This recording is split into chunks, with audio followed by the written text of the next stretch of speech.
Halo teman, Pater Clemens Amaunut SVD. Apa kabar? Baik-baik teman. Sungguh saya sangat senang bahwa kita bisa bertemu sejak kemarin. Tadi malam kita dua di Sukabitetek sini.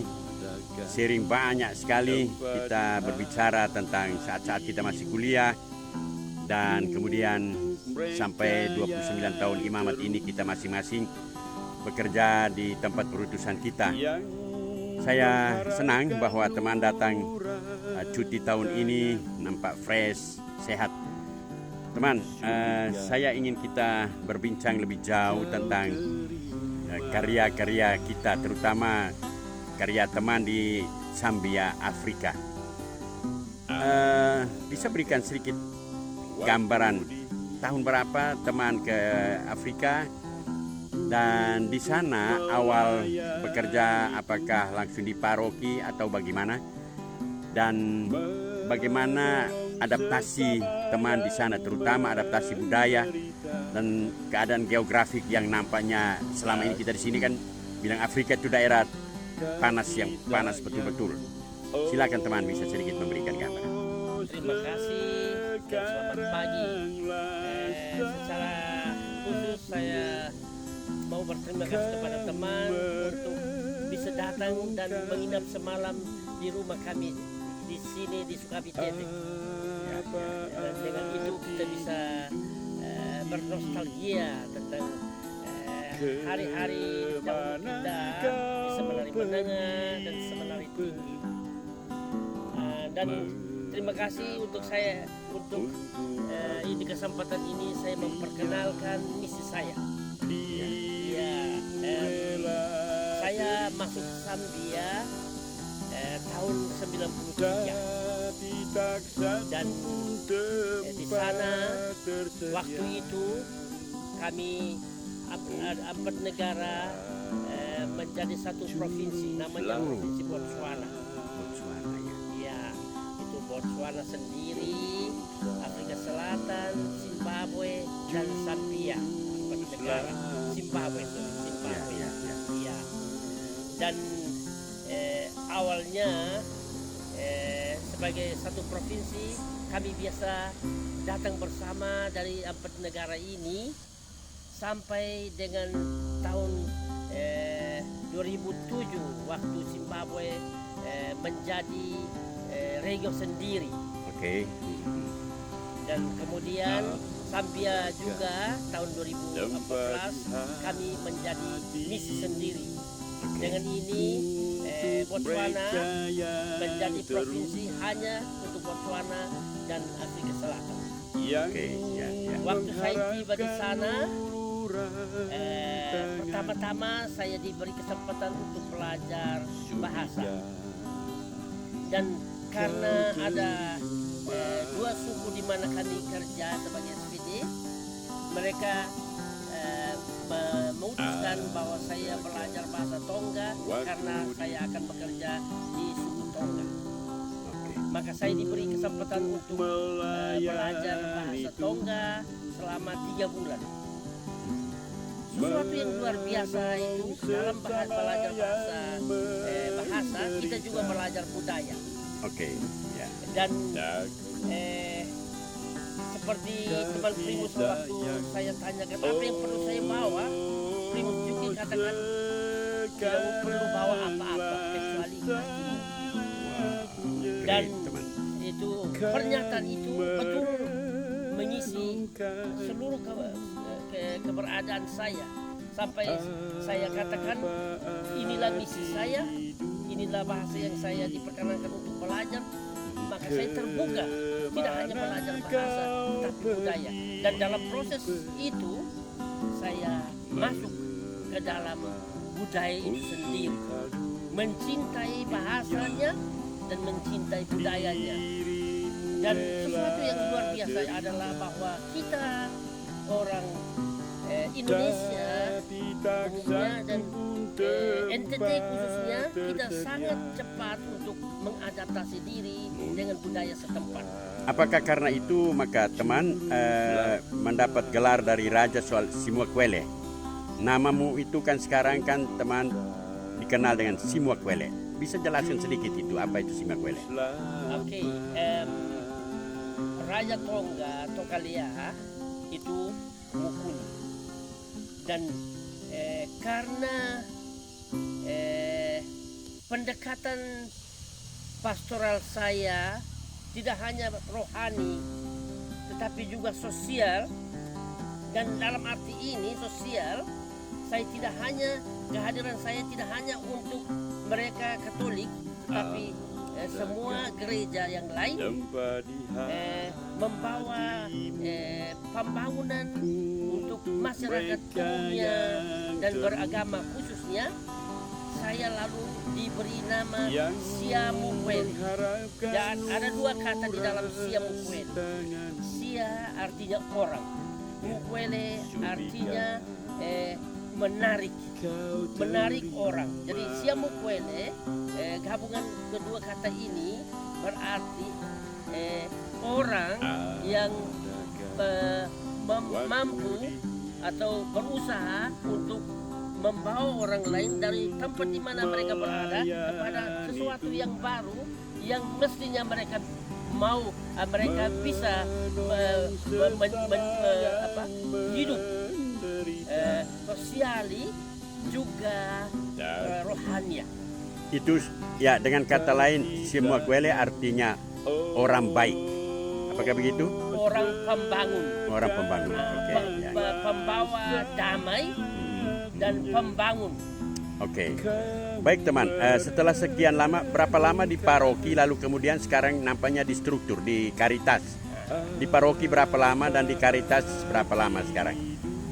Saya bekerja di paroki selama hampir 24 tahun. Oke. Iya, dan itu dalam paroki yang saya di mana saya kerja, semuanya saya bangunkan dari stasi menjadi paroki. Ketika saya diberikan untuk menjadi pastor paroki itu adalah paroki pertama SPD. Hanya sayang waktu itu di misinya apa yang mereka jalankan, mereka tinggal di kota dan datang dan layani seperti stasi. Dan ketika saya diberi kesempatan untuk ambil alih, saya meminta izin supaya saya tinggal di sana walaupun tanpa rumah. Maka saya bangunkan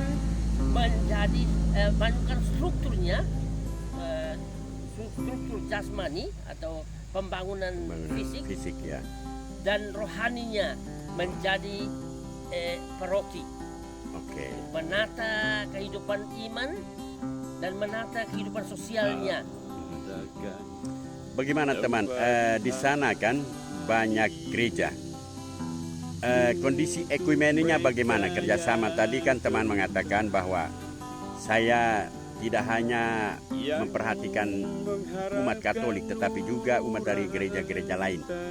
Itu seperti apa relasi dengan gereja-gereja lain, para pendeta dan jemaat-jemaat mereka gimana?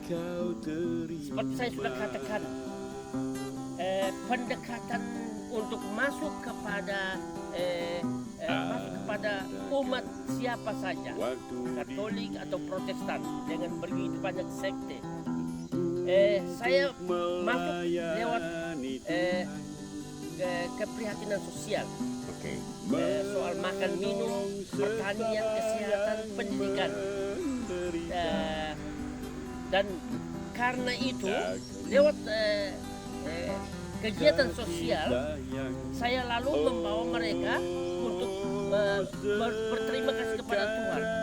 Dan karena itu ekumene belum tercipta dan terbentuk di sekitar kehidupan kami, maka saya memulai dengan kelompok dalam paroki itu ekumene, mulai dari beberapa stasi.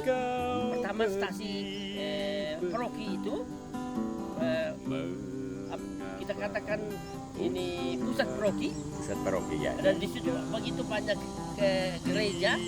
Kami mulai dan menata pertama-tama mengumpulkan pastor-pastornya dan berbicara tentang bagaimana kita bisa mengadakan Kolaborasi. ekumene, kegiatan ekumene sehingga gereja-gereja bisa bersatu dalam kerja sosial. Ya. Oke. Terima kasih, bagus teman. Ternyata teman juga berusaha untuk menyatukan orang Kristen tanpa bermaksud untuk mengkatolikan dengan fokus pada kegiatan sosial. Jadi opsi teman untuk bisa menyatukan umat dari berbagai macam gereja adalah opsi sosial, boleh bilang.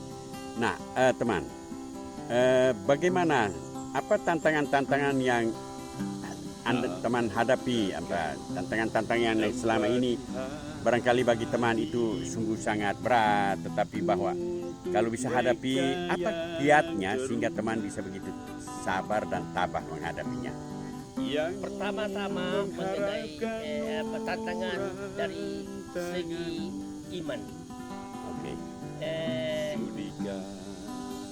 Daerah di mana kita bekerja sudah dirohanikan dalam struktur Protestan. Dan di situ ada begitu banyak sekte, dan antara satu sekte dan yang lainnya berebutan umatnya, dan karena itu kerjasama tidak ada. Lalu bagaimana saya bisa membawa mereka bersama juga untuk bisa bersama dengan orang Katolik, bisa melihat keprihatinan tatanan sosial. Oke.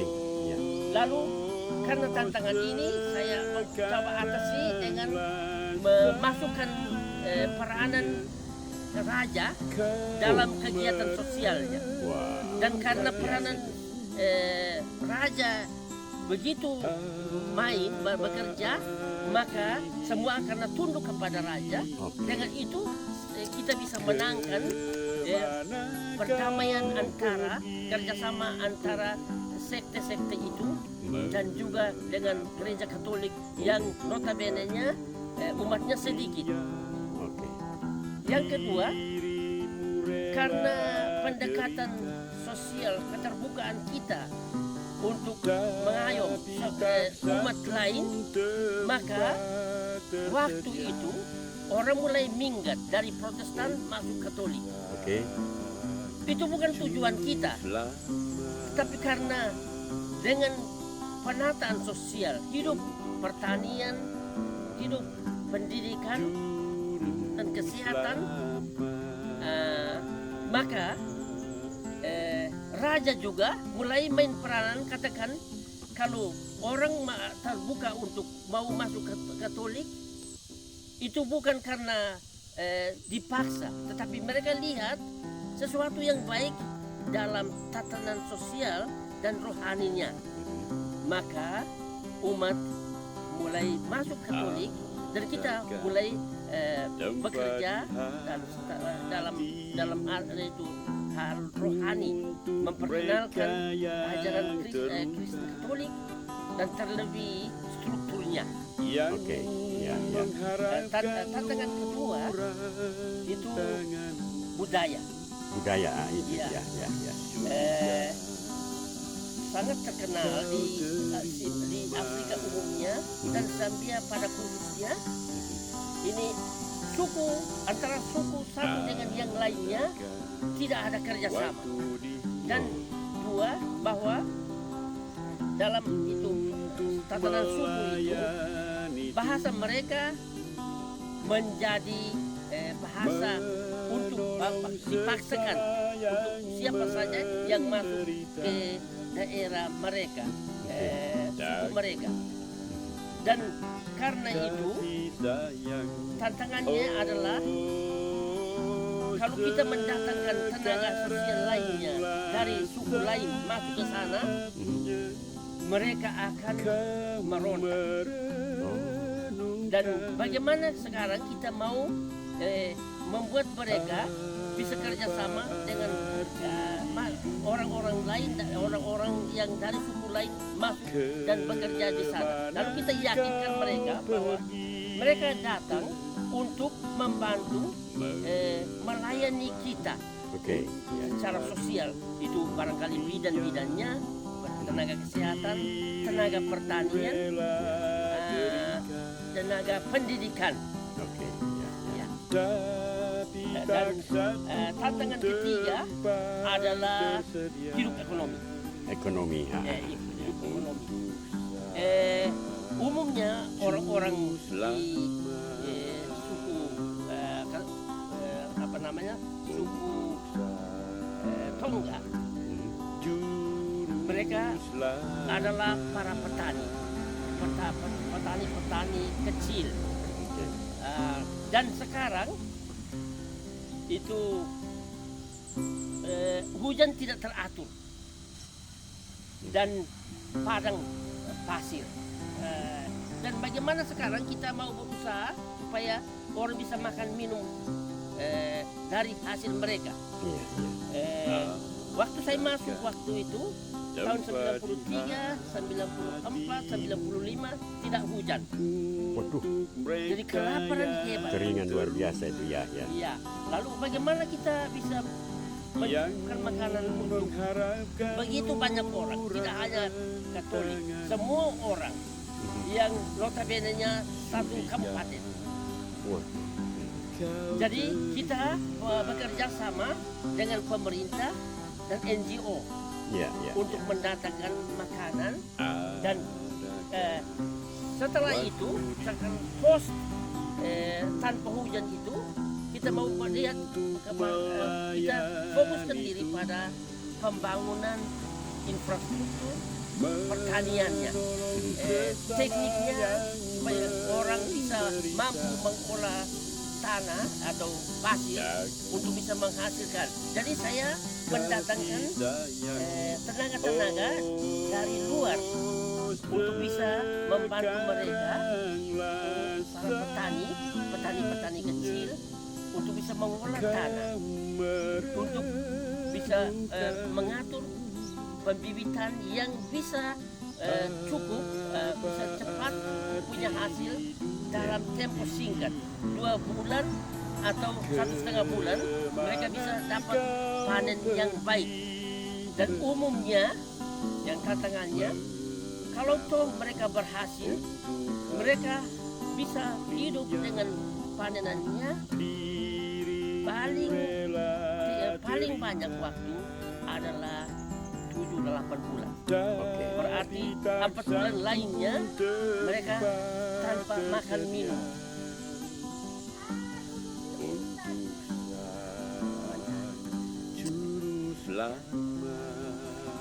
Ya, jadi itu. Lalu kita bagaimana sebagai pastor tidak hanya pastor Katolik tapi pastor Protestan, kita kerjasama untuk membantu umatnya. Dengan itu mereka bisa hidup untuk 3-4 bulan yang notabene-nya tidak punya sesuatu. Ya. Oke teman, saya dengar katanya teman itu dari Indonesia membawa beberapa bibit yang diperkenalkan di Afrika. Minta maaf, ini mungkin bisa buka rahasia walaupun nanti negara marah, tapi kira-kira bibit apa saja yang dibawa dari sini dan itu bisa dikembangkan di sana?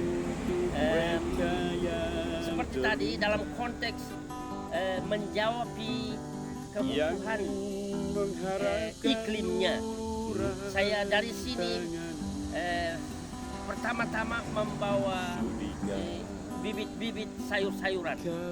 Antara lain sayur favorit ini sayur putih dan kangkung.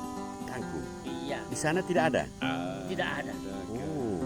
Jadi sayur putih dan kangkung ini saya bawa dari sini dan kemudian di sana saya sebarkan. Dan pertama-tama mereka tidak tahu apa kangkung itu makanan.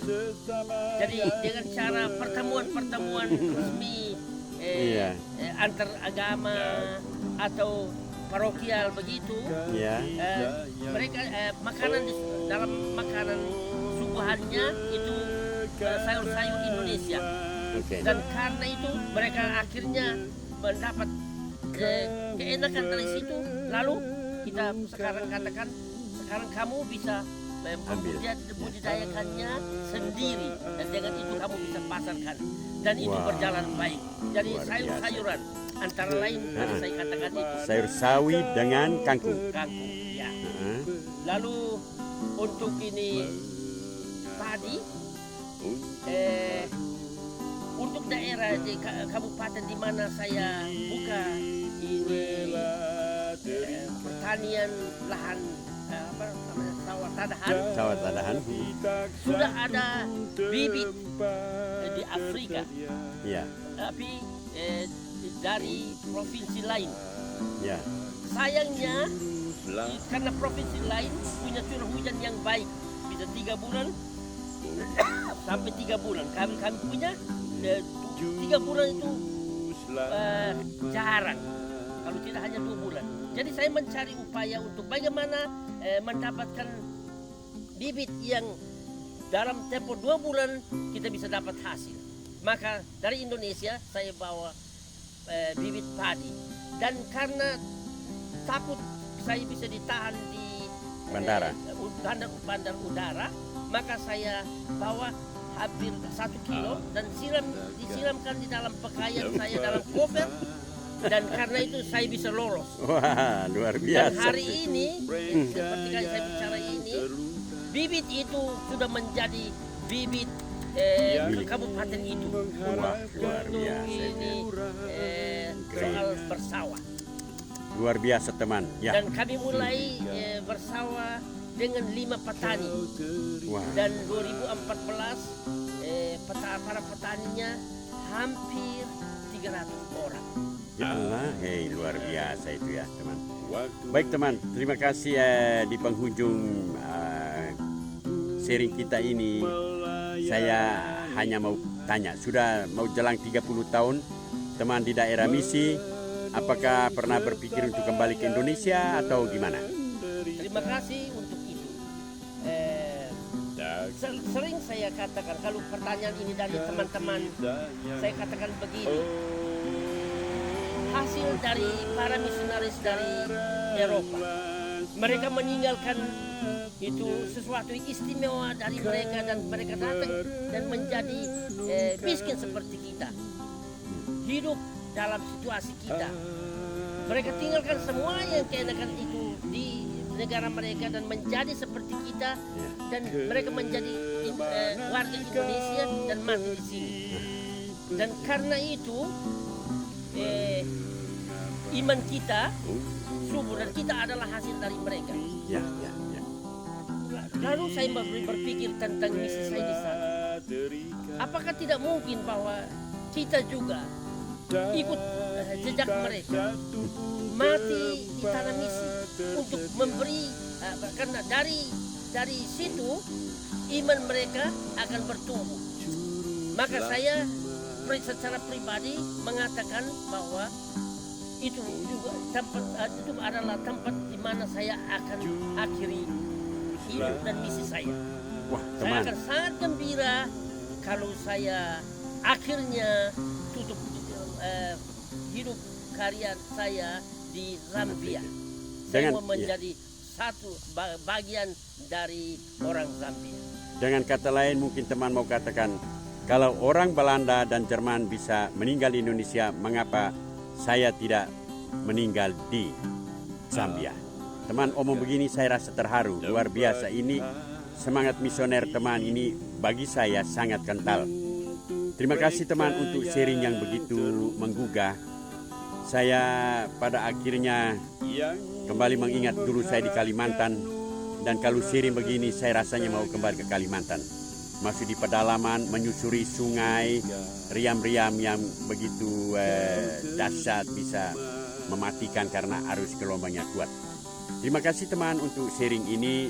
Saya sungguh-sungguh mengharapkan semoga nanti Januari teman pulang ke Zambia. Di sana teman bekerja baik-baik, dan 3 tahun lagi kita akan bertemu dan sharing bersama seperti ini. Terima kasih teman. Terima kasih, dan saya harap teman-teman muda, saudara-saudara kita yang muda juga bisa memberi nilai untuk misi dengan mengorbankan diri atau memberi diri sepenuhnya di mana saja, kemana saja kita ditempatkan. Terima kasih. Terima kasih teman.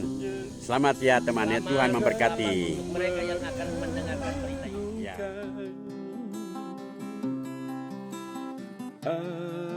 Apa